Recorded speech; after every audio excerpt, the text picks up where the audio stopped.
Assalamualaikum warahmatullahi wabarakatuh. Hari ini saya akan menceritakan cerita fabel berjudul Lebah Mengumpul Madu. Suatu hari, Pak Lebah sedang berkumpul dengan keluarga lebahnya di sarang lebah. Hari itu adalah jadwal mereka untuk mengumpulkan nektar dari bunga di taman.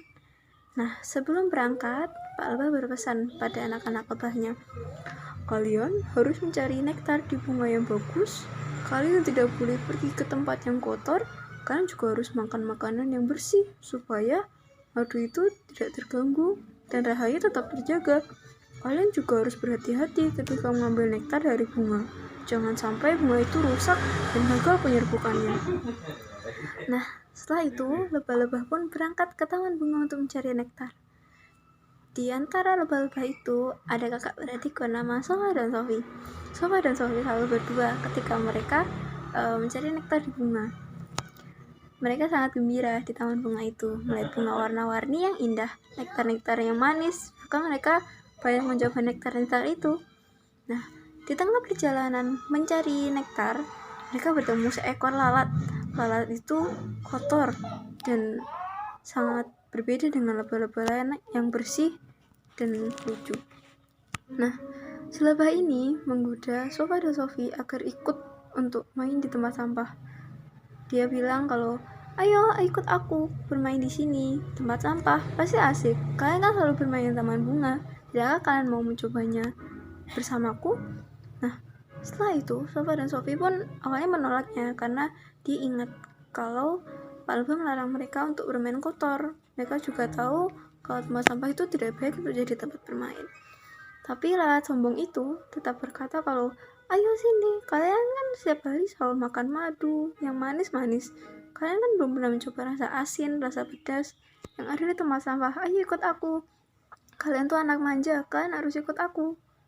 Jangan diam saja di sana, ayo sini."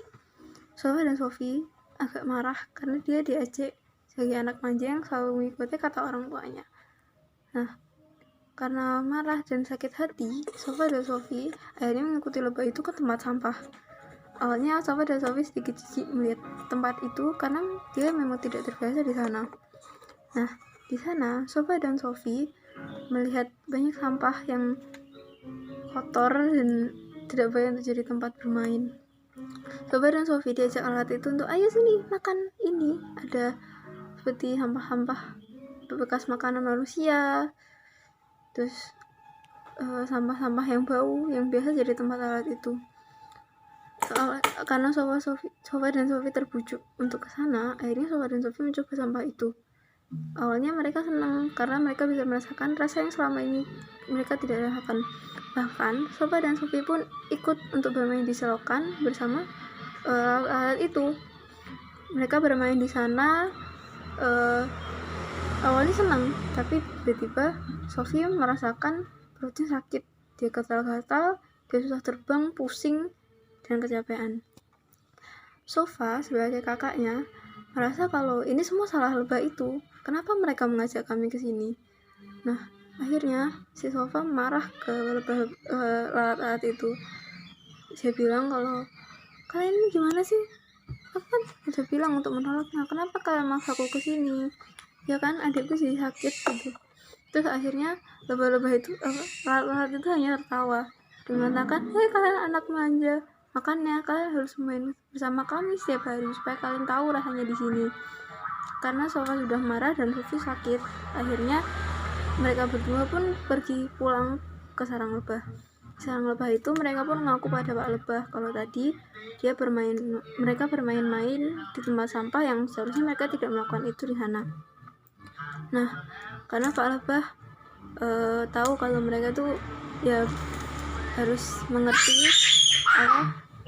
kalau semua itu harus dihindari. Akhirnya Pak Lebah bilang kalau gak apa-apa, kalian sudah tahu kan akibatnya bermain di tempat sampah. Sekarang kalian harus menjaga diri dari tempat yang kotor dan harus makan makanan yang bersih. Karena itu akhirnya Sofa dan Sofi melanjutkan mencari nektar di taman bunga dengan menghindari kawasan lalat kotor itu. Kita ini memiliki amanat agar kita selalu mencari tempat yang bersih dan tidak berkeliaran untuk mencoba hal-hal yang buruk. sebagai perumpamaan orang yang beriman supaya mereka selalu mengikuti jalan yang benar di jalan Allah. Terima kasih. Wassalamualaikum warahmatullahi wabarakatuh.